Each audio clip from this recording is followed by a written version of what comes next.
Assalamualaikum warahmatullahi wabarakatuh. Apa kabar sahabat inspirasi iman? Semoga Allah merahmati kita semua. Amin ya robbal alamin. Selamat datang kepada sang penunggang yang berhijrah. Saat usianya sudah memasuki kepala 3 dan saat Rasulullah mulai melakukan dakwah kebenarannya dengan terang-terangan. Saat itu, ia adalah salah seorang anggota suku Quraisy yang terpandang nasabnya, dan yang paling banyak harta. Sepantasnya ia memeluk Islam sebagaimana para sahabatnya seperti Sa'ad bin Abi Waqqas, Mus'ab bin Umair dan lainnya yang termasuk anak-anak orang terpandang di Mekah. Lalu siapakah ayahnya? Kalau engkau mengetahuinya, dia adalah tokoh Mekah yang paling bengis, pemimpin tindakan kemusyrikan nomor 1. Sosok penyiksa yang dengan ulahnya Allah mencoba keimanan kaum mukminin dan ternyata mereka tegar menghadapinya. Lewat makarnya, Allah menguji kesetiaan kaum mukminin dan ternyata mereka benar-benar setia. Dialah Abu Jahal, itulah ayahnya. Sedangkan Ikrimah bin Abu Jahal al-Makhzumi adalah seorang di antara beberapa suku Quraisy yang pemberani dan salah seorang tokoh penunggang kuda yang terpandang. Ikrimah bin Abu Jahal merasa harus menuruti kepemimpinan ayahnya untuk memusuhi Rasulullah, sehingga ia sendiri begitu benci kepada Rasulullah. Ia juga menyiksa para sahabat beliau dengan kejam. Ia melakukan penyiksaan kepada Islam dan kaum muslimin sehingga membuat ayahnya senang. Begitu ayahnya memimpin pasukan musyrikin dalam perang Badar, ia bersumpah dengan Lata dan Uzza bahwa ia tidak akan kembali ke Mekah kecuali bila Muhammad sudah kalah. Ia sempat menginap di Badar selama 3 hari dan menyembelih unta, meminum khamr dan menikmati musik yang dimainkan oleh para pemainnya. Saat Abu Jahal memimpin peperangan ini, Ikrimah anaknya menjadi pegangannya tempat ia bersandar dan menjadi tangannya di mana ia menggenggam.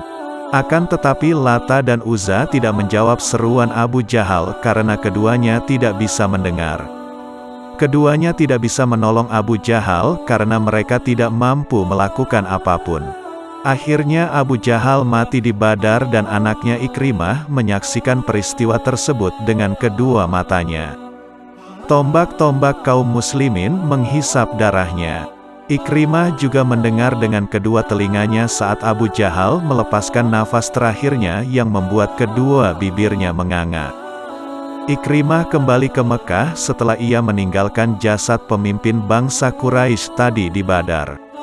Kekalahan telah membuatnya gentar sehingga tidak dapat membawa jasad ayahnya kembali ke Mekah. Ia lebih memilih membiarkan jasad ayahnya tertinggal sehingga dibuang oleh kaum muslimin di sebuah tempat bernama Al-Kalib bersama dengan puluhan korban dari pihak kaum musyrikin. Kaum muslimin lalu menguruk mereka dengan pasir. Sejak hari itu, Ikrimah bin Abi Jahal memiliki pandangan lain tentang Islam. Ia begitu benci kepada Islam karena dendam atas pembunuhan ayahnya, dan hari ini ia akan membalaskan dendamnya. Oleh karenanya, Ikrimah dan beberapa orang yang ayahnya terbunuh pada perang Badar menyalakan api permusuhan di dada kaum musyrikin untuk melawan Rasulullah. Mereka juga menyulut kobaran amarah di hati suku Quraisy yang kehilangan anggota keluarganya saat perang Badar. Sehingga usaha mereka menyulut terjadinya perang Uhud. Ikrimah bin Abu Jahal berangkat menuju perang Uhud bersama istrinya yang bernama Ummu Hakim agar ia beserta para wanita lain yang kehilangan keluarganya saat perang Badar berdiri di belakang pasukan kaum pria. Para wanita tadi bertugas memukulkan genderang untuk memberi semangat kepada kaum Quraisy untuk meneruskan peperangan, dan memberikan semangat kepada pasukan berkuda agar tidak lari dari medan laga.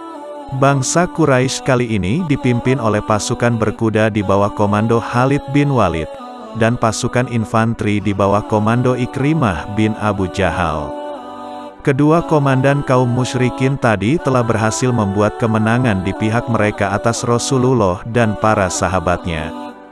Kaum musyrikin saat itu telah membuktikan kemenangan yang besar, sehingga Abu Sufyan berseru, inilah balasan dari perang Badar.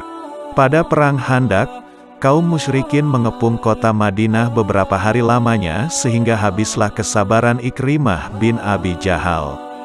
Ia begitu gemas dengan pengepungan ini. Ia melihat ke sebuah tempat yang sempit di dalam parit. Ia memaksakan kudanya untuk masuk ke dalamnya sehingga ia dapat menerobos. Kemudian di belakangnya menyusul ikut menerobos serombongan orang yang sedang berpetualang dan menjadi salah satu korbannya adalah Amr bin Abduwuddin al-Amiri. Pada hari penaklukan kota Mekah, kaum Quraisy berpendapat bahwa mereka tidak mampu melawan Rasulullah dan para sahabatnya. Mereka memutuskan untuk membiarkan Rasulullah datang ke Mekah.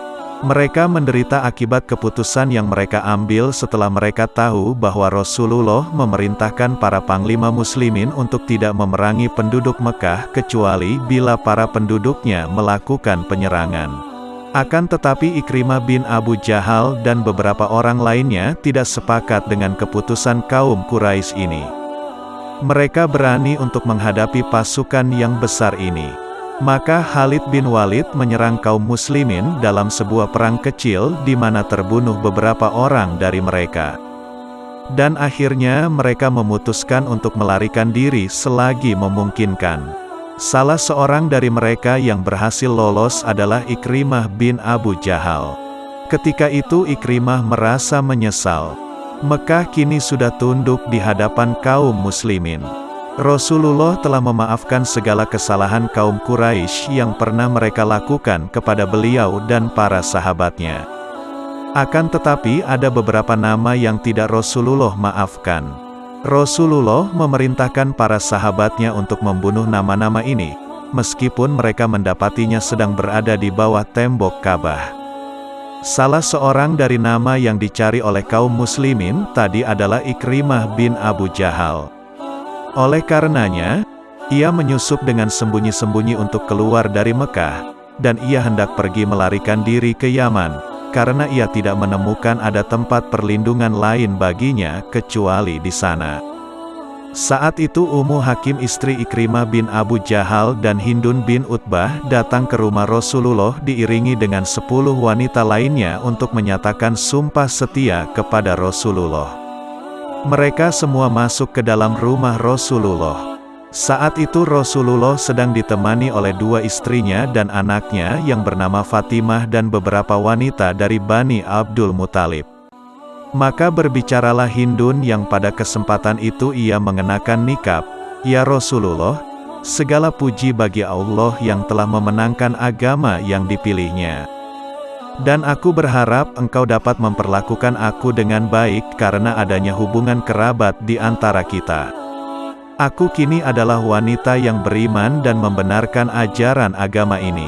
Lalu ia membuka nikab dari wajahnya, lalu berkata, saya adalah Hindun binti Utbah ya Rasulullah. Maka Rasulullah menjawabnya, selamat datang kepadamu. Hindun meneruskan, demi Allah ya Rasulullah.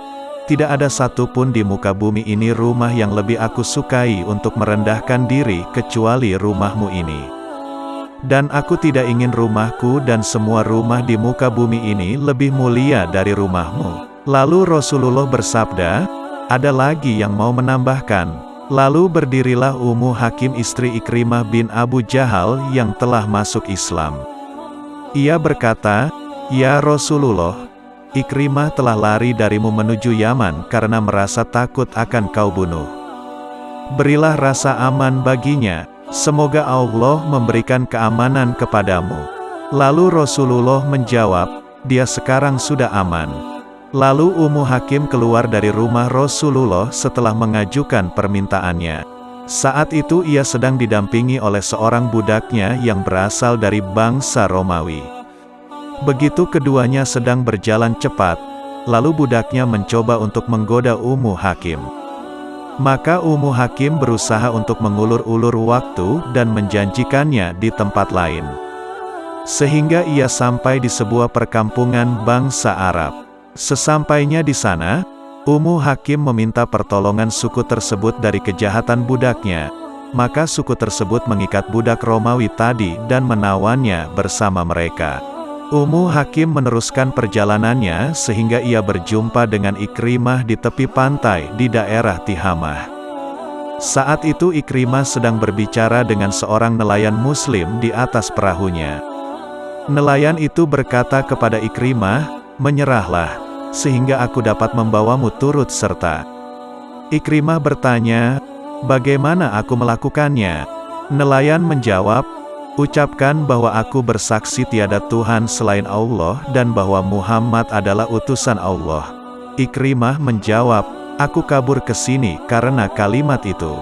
Selagi mereka meneruskan pembicaraan, maka datanglah Ummu Hakim menemui Ikrimah, lalu ia berkata, "Wahai suamiku, aku baru saja datang dari manusia yang paling baik, berbudi dan paling bijak.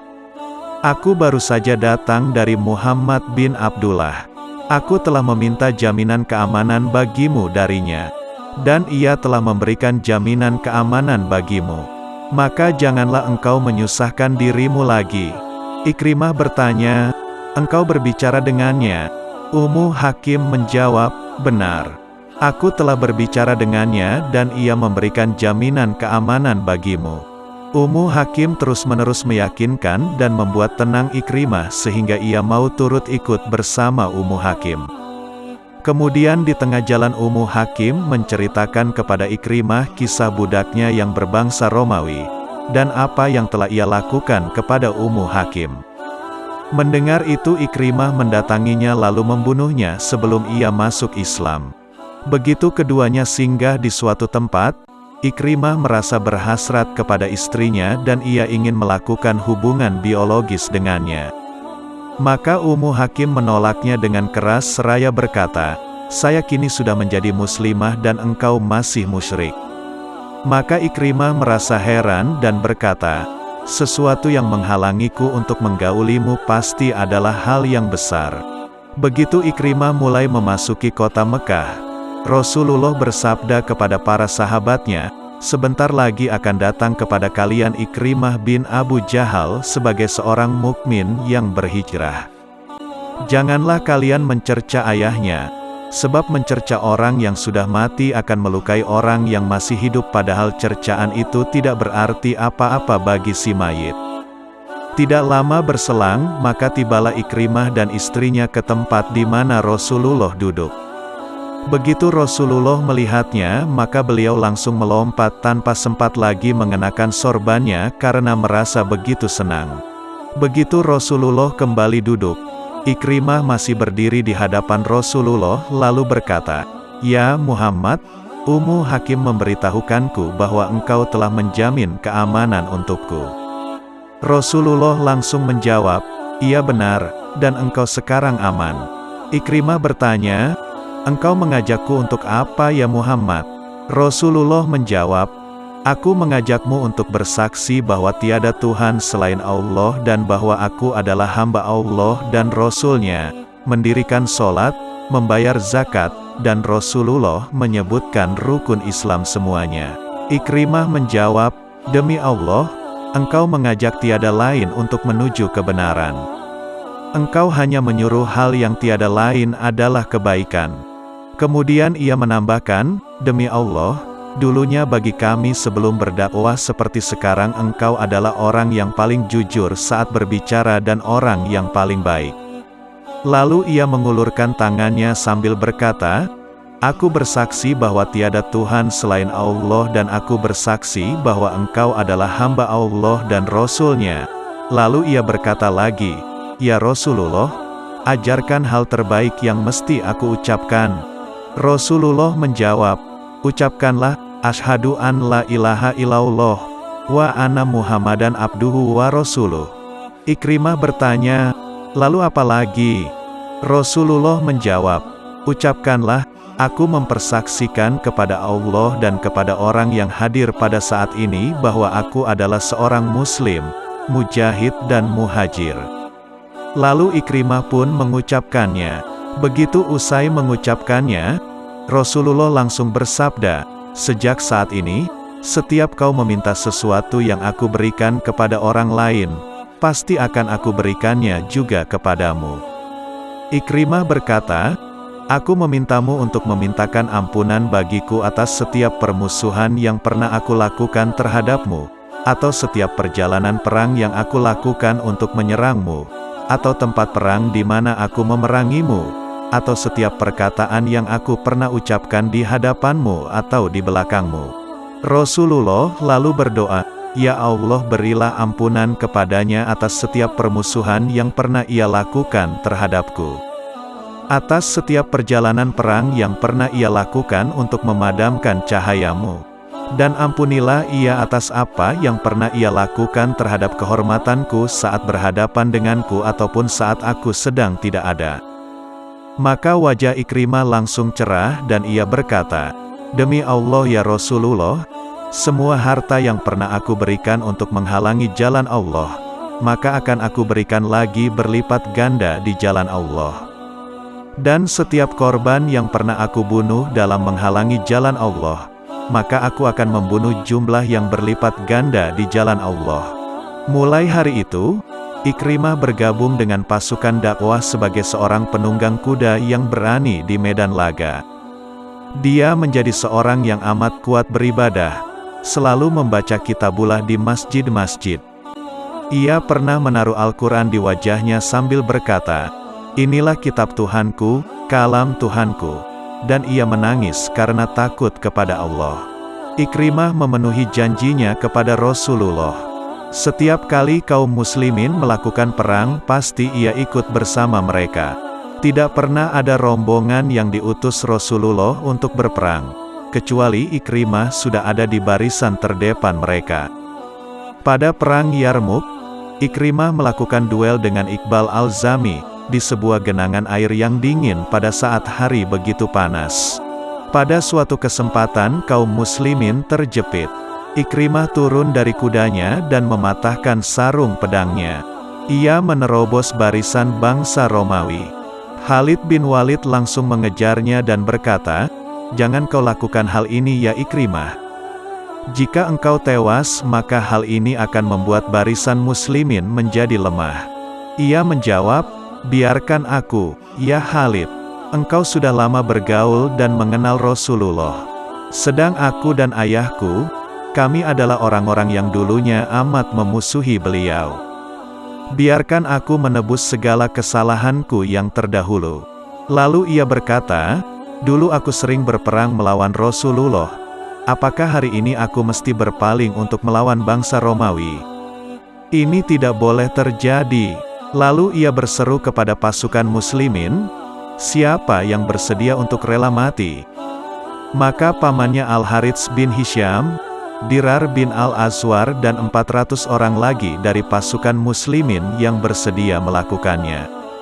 Akhirnya mereka semua berperang di bawah kepemimpinan Khalid bin Walid radhiyallahu an dengan begitu semangatnya dan mereka melindungi Khalid dengan begitu hebatnya. Peperangan Yarmuk semakin menghebat dan kemenangan berpihak pada pasukan muslimin.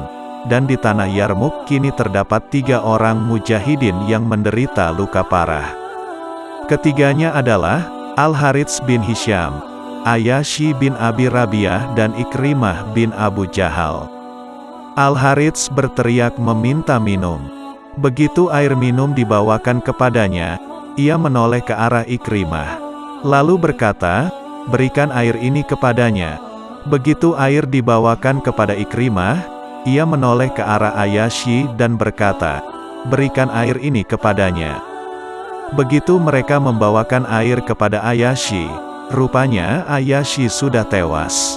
Begitu mereka kembali lagi kepada Al-Harits dan Ikrimah, rupanya keduanya pun sudah tiada.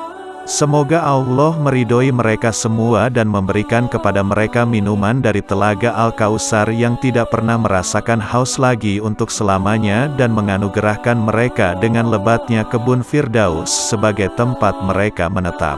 Wassalamualaikum warahmatullahi wabarakatuh.